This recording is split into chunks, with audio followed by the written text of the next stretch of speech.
Welcome to Brainstorm MTG. I'm ELD, and this is Fast Effect, Double Speed Magic the Gathering. Here we have Legacy from Scholars, Legacy Championship. And Rodney is on Dragon, I am on Storm. We have done this dance a few times now since Rodney has innovated this unique Reanimator deck. And we will see how this one goes. He is on a Mull. And that is going to be very relevant. Rodney's deck very capable of converting those extra resources into either mana or card denial.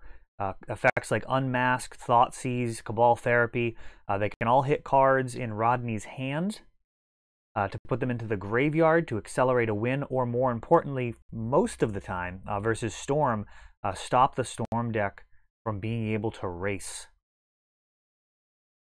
One of the strengths here of this type of Reanimator strategy is a ton of redundancy. One of the weaknesses we do see here, though, is Piranha Marsh coming into play tapped, meaning his first turn is far from explosive, just doing 1 damage to me with that land coming into play tapped. That does leave him open for a Duress here, and we see Faithless Looting, Animate, and Entomb. Oh, so that is brutal.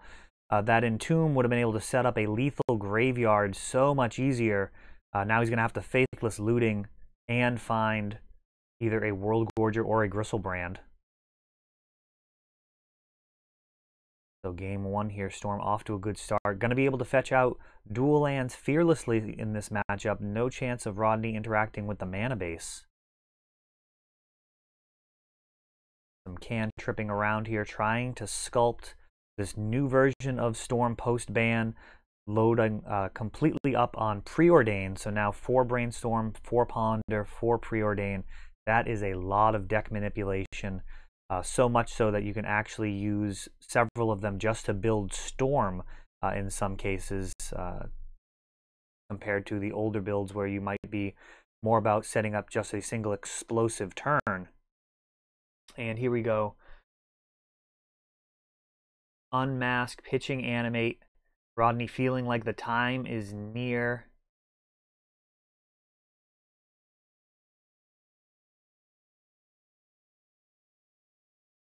Spidey Sense Tingling takes out that Preordain, so Rodney setting him back, himself back significantly, but he did not want me to continue toward that combo finish, which Storm inevitably will get to if you give it enough time.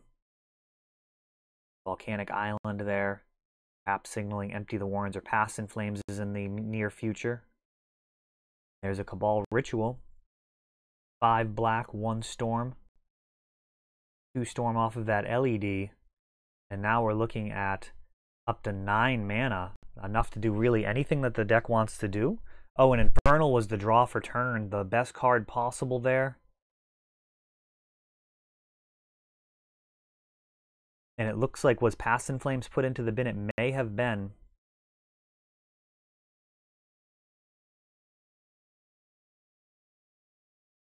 Try something a little crazy right now in the middle of this video.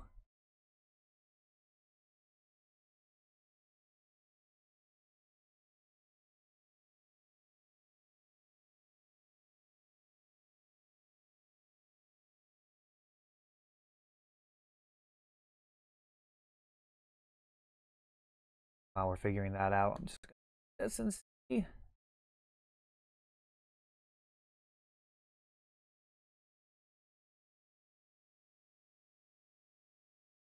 All right, so yes, Pass in Flames is in the graveyard. And things are about to get very real here. Cabal Rituals being flashed back. Lion's Eye Diamond played off of that Infernal, and Rodney just scooping it up. Tendrils already in the graveyard. That is the end of game 1, a game that Dragon does want to win. Storm likely has better odds post-board than pre-board. Not a lot it can do to interact with Dragon's graveyard. Really, at this point, I believe it's straight nothing that they can do to interact with the graveyard in game 1. And Surgical Extraction and similar cards are definitely a major threat to Dragon in games 2 and 3.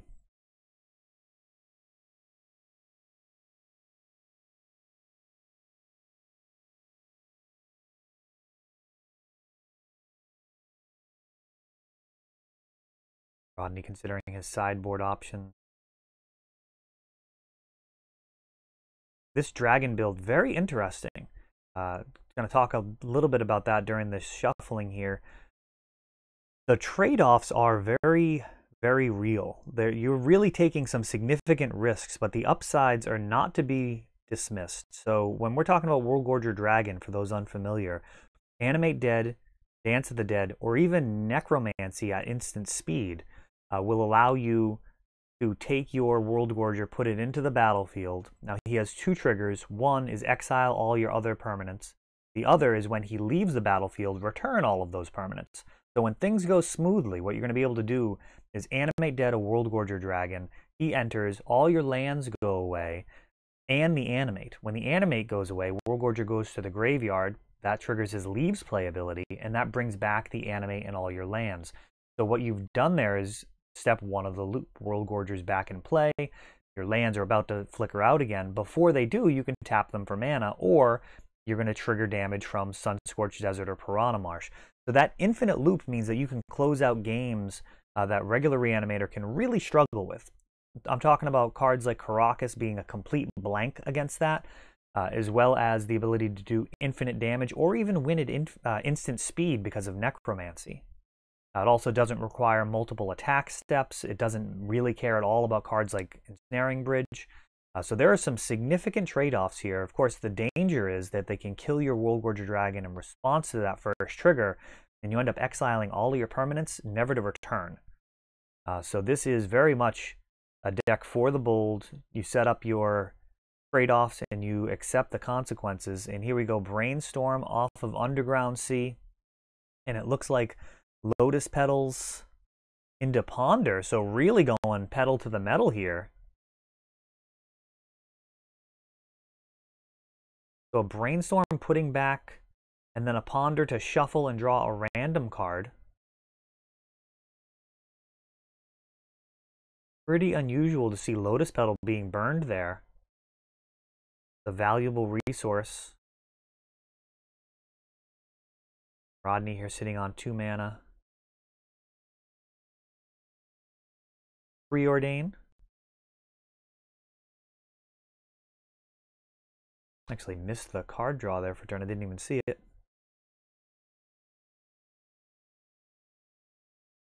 Flooded Strand. So this has turned into a bit of draw go. Discarding Gristlebrand end of turn. Another interesting trade-off that this Dragon deck makes is all of the Animate spells cost 2 or 3 mana. So you're no longer getting shut down by Chalice of the Void as much, hitting your Reanimate. You also have all enchantments to bring back your giant monsters from the grave, which means cards like Flusterstorm are basically bricks. They can at best trade with your discard spells.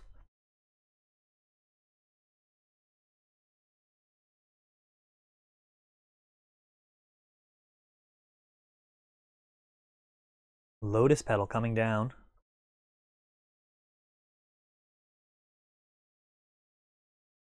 Rodney thinking through his line here. And he is just going to fire off an Animate. And it's going to resolve. And this is where Worldgorger is so strong. It does have a Gristlebrand in play. And it is likely going to be able to finish out right now compared to most of the other Reanimator strategies where the best they could do is shred Storm's hand and pass the turn. Tidespout Tyrant is a card that can be played in either build, and that can attack the mana base, and that does give some measure of security when passing the turn. But it looks like Rodney's going to attempt to just not pass it. And we've got Cabal Therapy this time. Going to target me. And he can always sacrifice Gristlebrand for the flashback. So So he sees that there's nothing there that's going to matter. Piranha Marsh comes down, and now he's going to be able to hit World Gorger with the flashback, and then Dance of the Dead, the World Gorger, and there we go. And you'll see that very often is the case in Rodney's deck here. Gristlebrand, very often just a body to be flashed back to Cabal Therapy. Might as well be a spirit token. His job is to draw cards, and in very few matchups is he going to be attempting to win by attacking with Gristlebrand. So Rodney picking up game 2.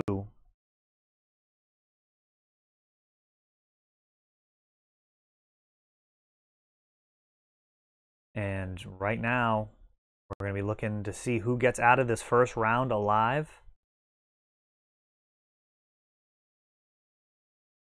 Rodney and I have both won actually the first and second Friday Night Legacy at Scholars for a Force of Will. I won week 1. Rodney won week 2. That happens every Friday in Brockton, Mass. Legacy for a Force of Will on Friday night. It is a great time.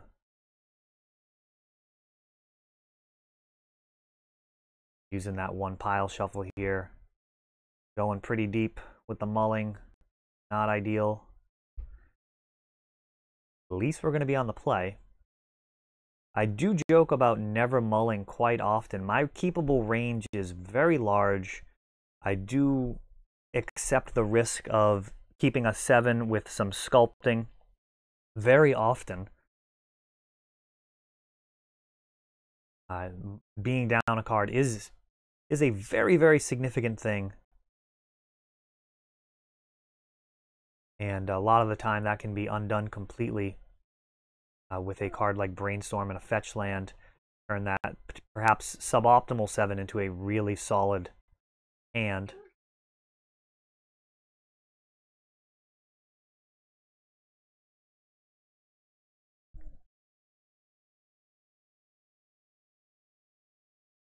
Going to 5 here versus Rodney, not ideal.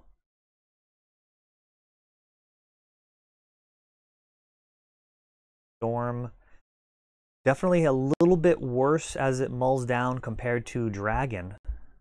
Dragon can win off of very, very low card counts, and a Chrome Mox making it much worse here, down 2 cards for that mana source, and Duress being fired off, but it does potentially hurt Rodney's hand here. Going to take the solo animate effect, and leaving him with just a ton of mana and a World Gorger Dragon.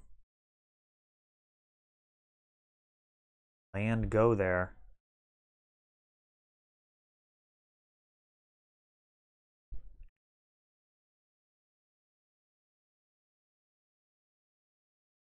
And a Preordain. That is the type of card that we're likely going to want to see a whole bunch of. That's going to fill the graveyard for Cabal Rituals. And hopefully continue to turn on some of that fast mana. Dark Ritual, Cabal Ritual, Lion's Eye Diamond, the Accelerants, a Lotus Petal to a lesser degree. At this point where you're playing land go, Lotus Petal basically the same as hitting a land drop.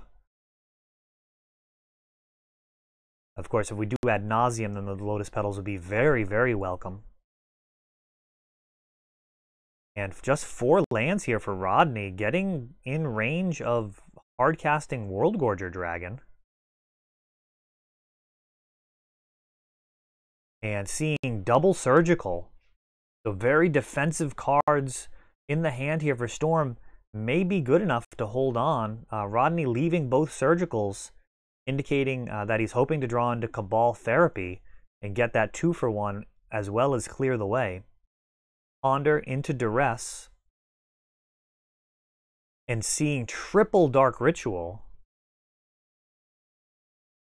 And now that is an interesting question. Let me know what you would do in the comments here. Would you fire off a Surgical to get the 2-for-1, eliminating both rituals from Rodney's hands? Or do you save them to make sure that you do not get blown out by a single Thoughtseize or Unmask? There's a real decision here, and we'll see how this plays out.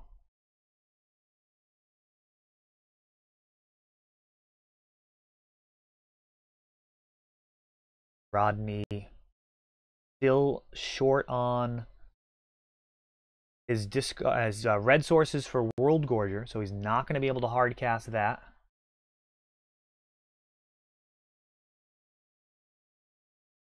Five mana in play. The graveyard not looking very appetizing right now with these surgicals.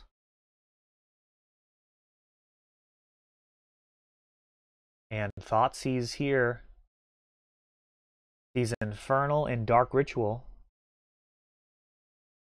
So interesting, Infernal plus Dark Ritual.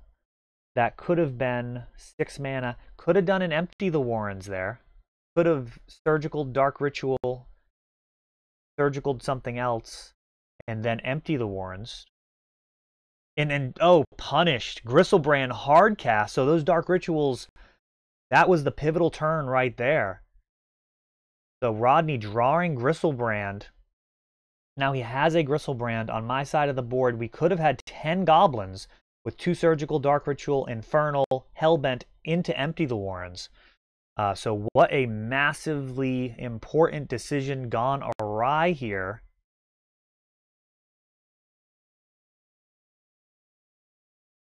Surgical here.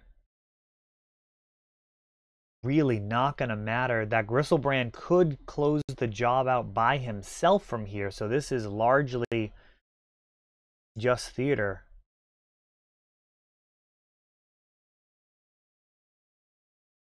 So an Animate Dead already in the graveyard. Could have surgicaled both the Dark Ritual and the Animate. Leaving Rodney significantly farther away from hardcasting Gristlebrand. Of course, he could have still gotten there by drawing into some more Lotus Petals. But he would have needed to do it awfully quick.